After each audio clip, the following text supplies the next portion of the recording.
Good evening, everyone. Thankful for your support. Thankful you traveled safely tonight. And tonight is about going over my platform or information sheet and to see what your hopes are for our future. Please enjoy the delicious food from Don Day and the various beverages. My main stance is continuing with bringing equality and ending the lateral violence, meaning breaking down the barriers to our services and knowledge, ending the different attacks on each other, start cheering each other on, and helping each other live our best lives.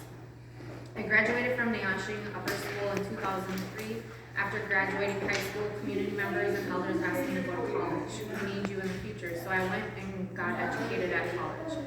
I moved back home in the fall of 2013. I have worked in various departments within our government and corporate side, ranging from housing, solicitor general's office to legislative branch. When I worked under Sandy's District 1 representative, I was the District 1 Community Center Coordinator, the same position that Nick has currently. There we got daily activities going at the old center. We also planned the design of the new center along with different big events for the community. I really love my job working for the community and being there when you needed someone to assist you through some accomplishments and rough times. If elected, I would love to bring those activities back somehow. First, I wanted to go over our tribal schools. They only receive a few budgets from net revenue funds. The majority of the funding comes from the BIE and grant dollars.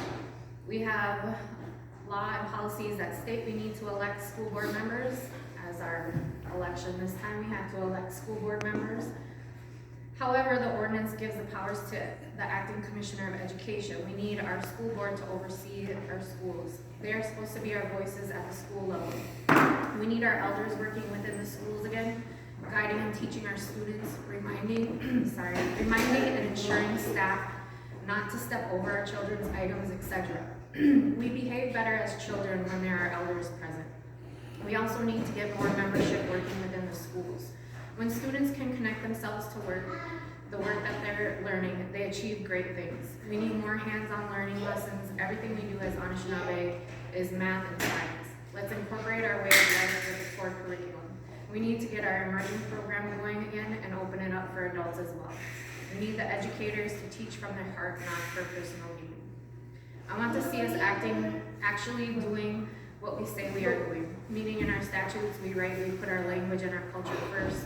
But are we really following through? Are we giving our membership time and resources without barriers to learn and do? We should be aiding each other to live the good life, well-rounded, learning our harvesting, our language, our ceremonies, our culture, our crafts. Each family knows a little piece. Let's come together so it continues on. I want to see everyone live their best life and who they are supposed to be. The basics need to be covered before you can progress. Do you have food, housing, employment? Do you know your roots? Do you feel a connection to the community? Let's look at ways to help each other by working with each other in the various departments that we have. We can look at have food for a small fee to help offset the cost for people to purchase if they need a meal. In the cities, they have food lines for the ones struggling. We can figure this out too with our resources. We can figure out a way to help our struggling members have a place to sleep. We can figure out how to get people jobs who have a bad background.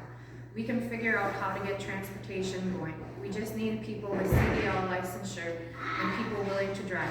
We have 2 shuttles here through the D1 office, which Sandy Blake got going for us. Let's get them going and put them to use. We need to look at our housing program and fix the areas that need fixing.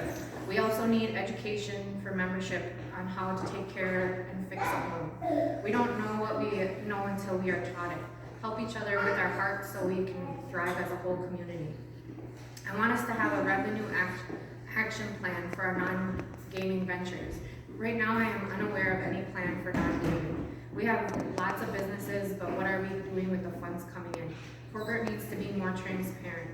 We need to know what is coming in and what is going out so we as membership can determine what avenue we need to take. Do we need to release some of the weight? Do we need to venture out to a new avenue, etc.?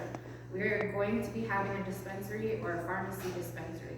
We need to come together and decide what's best for us. We can make a lot of funds through various businesses, but it's what the people want.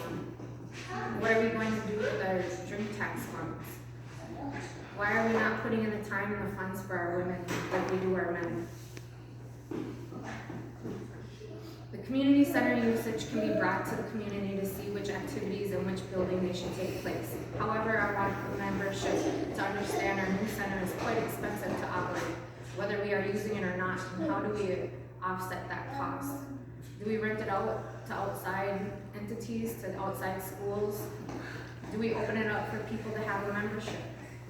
Do we open it up for people to rent to have a party, family party, birthday party, what have you? Do we start charging for open swim or swimming lessons or water aerobics? Let's come together and figure it out. Thank you for coming out and meeting with me. I am here to answer any questions and ideas that you may have. I ask for your gracious vote on April 2nd, and remember, this is your community, your government, your office, and if elected, I would be your voice and shoulder. My number is 320-674-4300.